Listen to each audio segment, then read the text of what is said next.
You are watching WPTV, award-winning college television. Welcome back to the desk. The Pioneers are still creeping in the NJAC playoff hunt, and here to break it all down, we have Daniel Karp, Bijan Pulley, JJ Woodards, and Andrew Ballistreri. Guys, the Pioneers lost in honestly heartbreaking fashion to Montclair State by a point, 14-13. Daniel, what did that game look like? Well, unfortunately, that game did not look like what we wanted it to look like. As you can see right here, the Pioneers outdo the Redhawks in passing yards. They have 220 to 168, 63 rushing yards to Montclair's 205. The Pioneers average more yards per play, which is 5.7 to 5. And then Redhawks had 35 minutes and 21 seconds of possession, and Pioneers only had 24 minutes and 39 seconds of possession. Yeah, I mean, a lot of stuff that you wanted the Pioneers to do differently in that homecoming game to Montclair. They end up with a loss, but Bijan, I want to start with you. What was one moment you saw from that game that could have gone differently that might have given the Pioneers the edge over Montclair? In my opinion, stopping the Montclair State running back Bellini Mendez from scoring that 28-yard rushing touchdown that basically was the game-sealing touchdown. Yeah. It was a busted coverage, like the linebackers were nowhere to be found. He just ran up the gap and just ran past the defense. That was a momentum changer.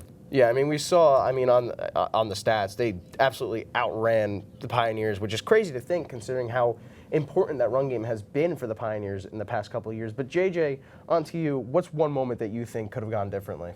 I say the last offensive drive. I mean, we were driving down the field, 2nd and 10, and then linebacker takes a sack, which creates 3rd and 18. Then we get an offsetting penalty. Then it's 3rd and 24. So then it's like, that's impossible to get to.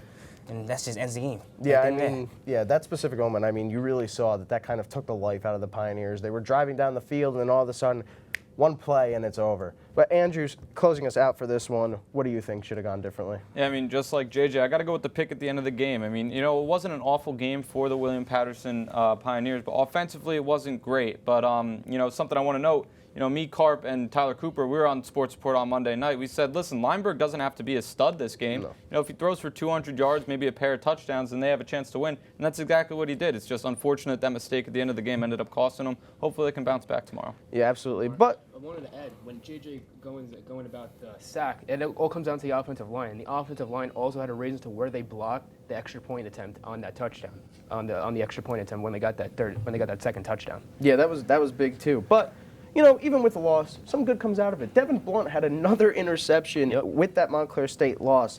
Daniel, take us through his dominant season so far. Devin Blunt has been insane. Let's take a look at the stats right here. He has 5 interceptions on the season. He has 2 defensive touchdowns this season. He has 43 tackles, which has been crazy, and he has a fumble recovery. He has been insane in that Pioneer secondary all season. Yeah, I mean, he's been absolutely electric in that Pioneer secondary, like you said, Daniel. But going over to you, Bijan, what is it about Devin Blunt specifically that makes him such a dominant defensive back? I mean, you know, he has all the 5 picks, but we got to talk about the tackles. He's a tackle machine. 43 tackles, which is tied for first with linebacker Sam Wingo. And you don't see that with corners. Usually they're known for their pass, their interceptions, their pass deflections, their pass breakups. But he's not too afraid to get down there, get in the run game, get his hands dirty, and, you know, wrap up. Yeah, it reminds me a little bit of Patrick Surtain, how willing he is in the run game to go down, wrap up, make the tackle.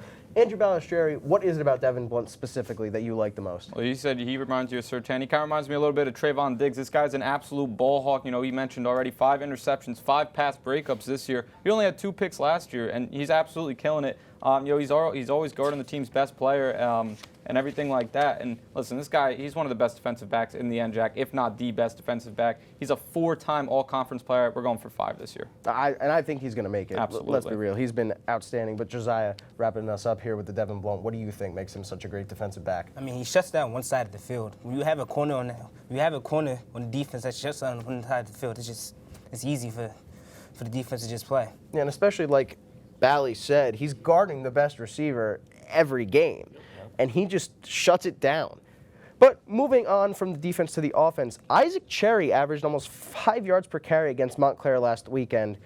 Daniel Karp, I want you to take us through these stats real quick. All right, we got a little running back matchup here between Isaac Cherry and Isaiah Leaks. You can see right here, Cherry has 134 rushing yards to Leaks 122, but Leaks has 52 attempts to Cherry's 35. Isaac Cherry has 3.8 average per carry to Leaks 2.3, and Cherry has a 13-yard rush, which is as long as to Leaks 9 yards. Yeah, Daniel, in your opinion, who do you think would get this RB1? I think it's got to be Isaac Cherry. I mean, let's just see it right there. The Pioneers need something on the running side of the ball, and Cherry giving them almost 5 yards to carry last week, I think seals the deal for me. They need to work. They need to give him a workload, which I'll get into soon, and I think it's got to be Cherry this weekend. Yeah, absolutely. Andrew? Yeah, I got to go with Isaac Cherry as well. I mean, he was pretty solid against Montclair. You know, he's averaging almost 4 yards a carry as well. I expect his carries to go up once again. You know, he's at 130 yards on the year, as Karp mentioned earlier, which is more than, you know, Isaiah Leaks. And, you know, in the absence of a guy like Nazir Dale, you need somebody to step up. And I think Isaac Cherry, I can expect him to get 10 to 15 touches this week. Yeah, absolutely. Bijan, Cherry, Leaks, who do you have? I'm going to go with Leaks. When the O-line has created holes in the run game, he has shown he has been very explosive, and he has 52 carries, which shown he can handle a very heavy workload, which is needed to open up the pass game. Yeah, absolutely. Josiah, who do you think gets the RB1 position here? I would go with Leaks because I think he's probably the more elusive back. I feel like Bijan said, when he gets the holes, he can get in there and make a play, but that's just if he gets the holes. Yeah, I mean, we'll see who the Pioneers end up starting this weekend. But moving on, we're talking a bit about their offense, but so far this season, it's been lackluster, to be frank. And the defense has really been keeping them in most of their games. JJ, what do you think the Pioneers' offense has to do in order to really be the reason they win a game? Well, we've been saying this all year. Got to get the run game going, man. Like, the run game makes everything easier. It makes the pass game easier. You can play action. Your quarterback gets in the rhythm. Like, it's going to be tough because Christopher Newport is only allowing 94 yards a game, but they can do it. They can have a great chance to win. Yeah, Christopher Newport, I mean, they've been outstanding this year, and the Pioneers' offense really needs to get going. Daniel, what do you think needs to happen? For me, it's got to be the Isaac Cherry workload. Like I said, he averaged almost 5 yards a carry. And also, one thing I want to point out, he had 1,000 yards season as senior of high school in Maryland, and he had 400 receiving yards, and he had 60 passing yards, which, you know, it always works. But I think they should try to utilize him more as a receiver, too, more than a running back, because the running game just they can't get it going. So why not try to use this guy as a receiver as well to get the offense going? Yeah, and if you improve the run game, you open up the idea of Isaac Cherry being used as a receiver. We see that Christopher Lineberg has a great deep ball too, which also works. So send Cherry down there on some streets. Try it out. They Yeah, need to try anything. Exactly. Andrew? Yeah, you know, kind of similar to what Karp's saying. Get the receivers involved in general. You know, I've said it a couple times before. I'm going to say it again. You know, they need to get involved. Last week, only Matt Clarke and Taz Burton touched the ball. And, you know, you have guys like Jeremy Connolly, you have Tyreek Rollins, Matt Spencer, Deshair Beverly. None of them are getting touches. You know, even, you know, Isaiah Leaks and Isaac Cherry, they're not getting touches. You need to get these guys the ball. They need to find a way to get open and catch passes. Yeah, I agree. And I keep saying I would love to see Tyreek Rollins get some balls just on a slant, take it to the house. But Bijan, close us out. What does this offense need to do to win? I think they just got to stay ahead of the sticks, because if you can do that, then you can if you get it more manageable, like 2nd and 6s or 3rd and 4s, you open up the playbook, because the defense doesn't know what you do. But when you're in 3rd and long, 2nd and long, the defense knows you have to pass, and then you become more predictable and easier to stop. Yeah, I agree. I mean, all great points there. The offense really needs to get something going. But after a heartbreaking loss to Montclair, the Pioneers are looking to shock the world and beat Christopher Newport at home this weekend.